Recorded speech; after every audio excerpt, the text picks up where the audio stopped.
Para una crítica de la violencia. Sección 2. Esta es una obra del maestro Walter Benjamin.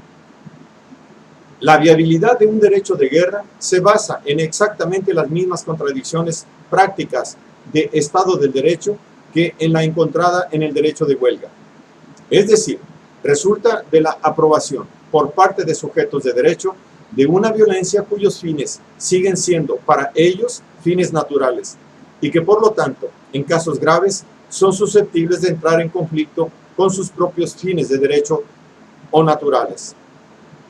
En principio, la violencia bélica acomete sus fines inmediatamente en forma de violencia pirata. Sin embargo, llama poderosamente la atención que aún entre los primitivos, es más, particularmente entre ellos, donde apenas sí hay indicios de relaciones dignas de estados de derecho, y aún en esos casos en que el vencedor se ha apropiado de una posición virtualmente irrecuperable, se impone una ceremonia de paz. La palabra paz, como correlativa de la palabra guerra, incluye en su significado, distinto al de la paz eterna, política y literal de Kant, un necesario sancionamiento a priori de cada victoria, independientemente de todas las otras relaciones de derecho. Y esta sanción consiste en que las nuevas circunstancias son reconocidas como nuevo derecho, se requieran o no garantías de facto para su perpetuación. Si se admite la violencia bélica como origen y modelo de toda violencia que persigue fines naturales, entonces todas estas formas de violencia fundan derecho. Más adelante se volverá a hablar sobre el alcance de lo dicho. Lo anterior explica por qué el derecho moderno tiende, como se ha visto, a no admitir que, por lo menos, personas privadas en calidad de sujetos de derecho practiquen una violencia, aunque solo dirigidas a satisfacer fines naturales. Esta violencia se hace manifiesta para el sujeto de derecho en la figura del gran criminal, con la consiguiente amenaza de fundar un nuevo derecho, cosa que para el pueblo, y a pesar de su indefensión en muchas circunstancias cruciales, aún hoy, como en épocas inmemoriales, es una eventualidad estremecedora. El Estado teme esta violencia, decididamente por ser fundadora de derecho, por tener que reconocerla como tal, cuando potencias exteriores lo fuerzan a concederles el derecho de hacer la guerra, o cuando las clases sociales lo fuerzan a conceder el derecho a la huelga. Durante la última guerra, la crítica de la violencia militar significó el comienzo de una crítica apasionada en contra de la violencia en general. Por lo menos una cosa quedó clara: la violencia no se practica ni tolera ingenuamente, pero esa crítica no solo se refirió al carácter fundador de derecho de la violencia, sino que su fuerza más demoledora se manifestó en la evaluación de otra función suya. La doble función de la violencia es característica del militarismo, que solo pudo constituirse como tal con el advenimiento del servicio militar obligatorio. El militarismo es el impulso de utilizar de forma generalizada la violencia como medio para los fines del Estado. El enjuiciamiento de este impulso fue tan o más vigoroso que el de la utilización genérica de la violencia.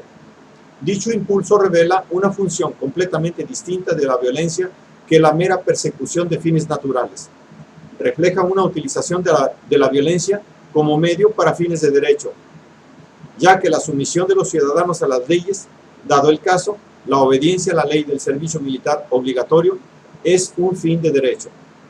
La primera función de la violencia es fundadora de derecho y esta última conservadora de derecho, considerando que el servicio militar obligatorio es una práctica que, en principio, no se diferencia de modo alguno de la violencia conservadora de derecho. Su crítica eficaz es mucho más difícil que lo que se desprende de las declaraciones de pacifistas y activistas. Semejante crítica se inscribe en realidad dentro del ámbito de la crítica de la violencia de derecho en general, es decir, de la violencia legal o ejecutiva. Un programa menos ambicioso no estará a la altura de la tarea.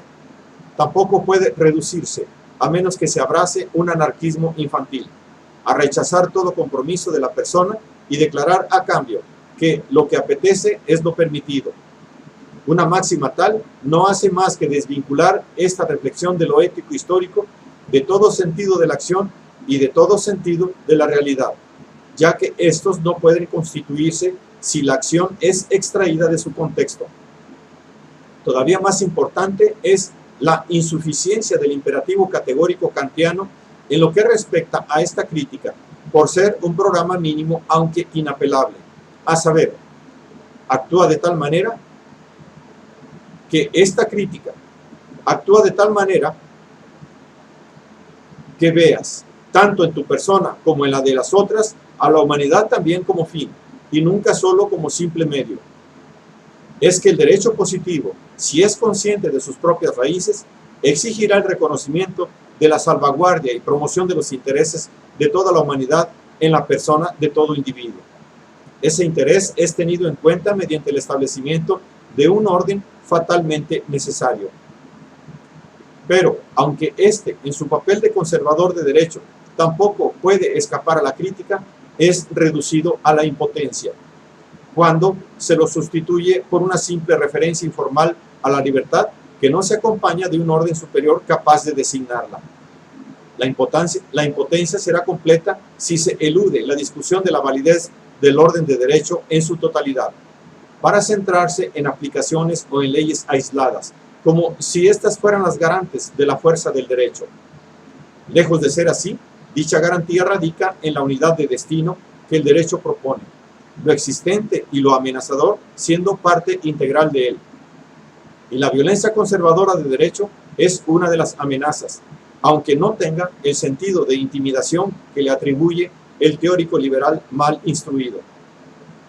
En su sentido estricto, la intimidación requiere una determinación que está en contradicción con la esencia de la amenaza y que además no hay ley que posea, porque existe siempre la esperanza de poder escapar a su puesta en práctica. Más bien esta amenaza se manifiesta como el posible destino de caer en manos del criminal. El sentido más profundo de la indeterminación del orden de derecho se hará patente más adelante, cuando se considere la esfera del destino de donde deriva. Una indicación valiosa se encuentra en el ámbito de las penas, y entre ellas, la más criticada desde la entrada en vigor de las interrogantes del derecho positivo es la pena de muerte. Y los motivos fueron y siguen siendo tan fundamentales como pobres e imperfectos los argumentos esgrimidos en la mayor parte de los casos. Sus críticos sintieron, quizás sin poder fundamentarlo, probablemente sin querer siquiera sentirlo, que la impugnación de la pena de muerte no se reduce a atacar una medida de castigo o alguna ley aislada, sino que alcanza al derecho en su origen mismo. Si la violencia, una violencia coronada por el destino, es su origen, no será del todo desacertada la presunción de que esa violencia cumbre sobre la vida y la muerte, al aparecer en el orden de derecho, puede infiltrarse como elemento representativo de su origen en la existente y manifestarse de forma terrible. Con ello, también es cierto que la pena de muerte se aplicaba en condiciones de derecho primitivas, también a delitos de propiedad, cosa que parece desproporcionada a esas circunstancias. Pero su sentido no era de penalizar la infracción a la ley, sino de establecer el nuevo derecho. Y es que la utilización de violencia sobre vida y muerte refuerza, más que cualquier otra de sus prácticas, al derecho mismo. A la vez, el sentido más fino deja entrever claramente que ella anuncia algo corrupto en el derecho, por saberse infinitamente distante de las circunstancias en las que el destino se manifiesta en su propia majestad. En consecuencia, el entendimiento debe intentar aproximarse a esas circunstancias con la mayor decisión para consumar la crítica, tanto de la violencia fundadora como de la conservadora. Pero estas dos formas de la violencia se hacen presentes en aún otra institución del Estado, y en una combinación todavía mucho más antinatural que en el caso de la pena de muerte, y amalgamadas de forma igualmente monstruosa. Esta institución es la policía. Aunque se trata de una violencia para fines de derecho, con derecho a libre disposición, la misma facultad le autoriza a fijarlos, con derecho de mandato, dentro de amplios límites. Lo ignominioso de esta autoridad consiste en que para ella se levanta la distinción entre derecho fundador y derecho conservador. La razón por la cual tan pocos sean conscientes de ello radica en que las competencias de la policía rara vez le son suficientes para llevar a cabo sus más groseras operaciones, ciegamente dirigidas en contra de los sectores más vulnerables y juiciosos, y contra quienes el Estado no tiene necesidad alguna de proteger las leyes. Del derecho fundador se pide la acreditación en la victoria, y del derecho conservador que se someta a la limitación de no fijar nuevos fines. A la violencia policial se exime de ambas condiciones.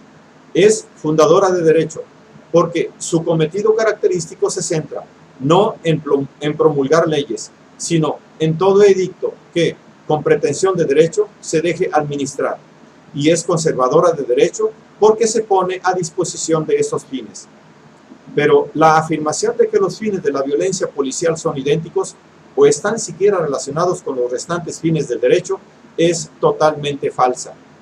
El derecho de la policía indica sobre todo el punto en que el Estado, por impotencia o por los contextos inmanentes de cada orden legal, se siente incapaz de garantizar, por medio de ese orden, los propios fines empíricos que persigue a todo precio. De ahí que en incontables casos la policía intervenga en nombre de la seguridad, allí donde no existe una clara situación de derecho, como cuando, sin recurso alguno a fines de derecho, inflige brutales molestias al ciudadano a lo largo de una vida regulada a decreto, o bien solapadamente lo vigila. En contraste con el derecho, que reconoce que la decisión tomada en un lugar y un tiempo se refiere a una categoría metafísicamente que justifica el recurso crítico, la institución policial, por su parte, no se funda en nada sustancial. Su violencia carece de forma, así como su irrupción inconcebible, generalizada y monstruosa en la vida del Estado civilizado. Las policías son consideradas aisladamente todas similares. Sin embargo, no puede dejar de observarse que su espíritu es menos espeluznante cuando representa en la monarquía absoluta a la violencia del mandatario, en el que se conjuga la totalidad del poder legislativo y ejecutivo.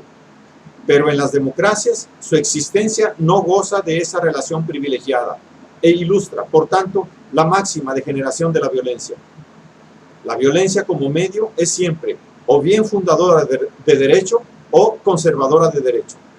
En caso de no reivindicar alguno de estos dos predicados, renuncia a toda validez.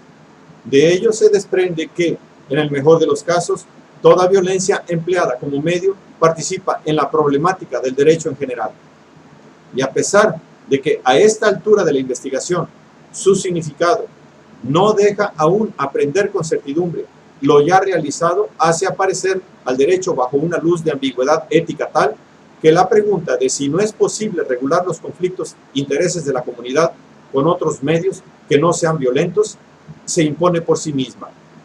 Pero ante todo, debe precisarse que de un contrato de derecho no se deduce jamás una resolución de conflictos sin recurso alguno a la violencia. En realidad, tal contrato conduce en última instancia, y por más que sus firmantes lo hayan alcanzado, haciendo gala de voluntad pacífica, a una violencia posible, porque el contrato concede a cualquiera de sus partes el derecho de recurrir a algún tipo de violencia en contra de la otra, en caso de que sea responsable de infracción a sus disposiciones. Y eso no es todo. El origen de todo contrato, no solo su posible conclusión, nos remite a la violencia. Aunque su violencia fundadora no tiene por qué estar inmediatamente presente en el momento de su formulación, está representada en él bajo forma de poder que lo garantiza y que es su origen violento, y ello sin excluir la posibilidad de que ese mismo poder se incluya por su fuerza como parte legal del contrato. Toda institución de derecho se corrompe si desaparece de su conciencia la presencia latente de la violencia. Valgan los parlamentos como ejemplos de ello en nuestros días. Ofrecen el lamentable espectáculo que todos conocemos porque no han sabido conservar la conciencia de las fuerzas revolucionarias a que deben su existencia. Especialmente en Alemania, también la más reciente manifestación de tales violencias transcurrió sin consecuencias para los parlamentos. Carecen del sentido de la violencia fundadora representada en ellos. Por ello, no sorprende que no alcancen conclusiones dignas de esa violencia, sino que favorezcan compromisos tendientes a asegurar un presunto tratamiento pacífico de los asuntos políticos. Sin embargo, Por más que censuremos toda forma abierta de violencia, persiste como producto inherente de la mentalidad de la violencia, porque la corriente que impulsa hacia el compromiso no es una motivación interior, sino exterior. Está motivada por la corriente contraria. No importa cuán voluntariamente nos hayamos prestado al compromiso, aún así es imposible ignorar su carácter coactivo. El sentimiento básico que acompaña a todo compromiso es: mejor hubiera sido de otra manera. Es significativo que la degeneración de los parlamentos apartó probablemente a tantos espíritus del ideal de resolución pacífica de conflictos políticos, como los que la guerra le había aportado. Bolcheviques y sindicalistas se enfrentan a pacifistas. Practicaron una crítica demoledora y en general acertada en contra de los parlamentos actuales. Por más deseable y alentador que sea un parlamento prestigioso, la discusión de medios fundamentalmente pacíficos, de acuerdo político, no podrá hacerse a partir del parlamentarismo. La razón es que todos sus logros relativos a asuntos vitales solo pueden ser alcanzados considerando tanto sus orígenes como sus resultados, gracias a órdenes de derecho armados de violencia.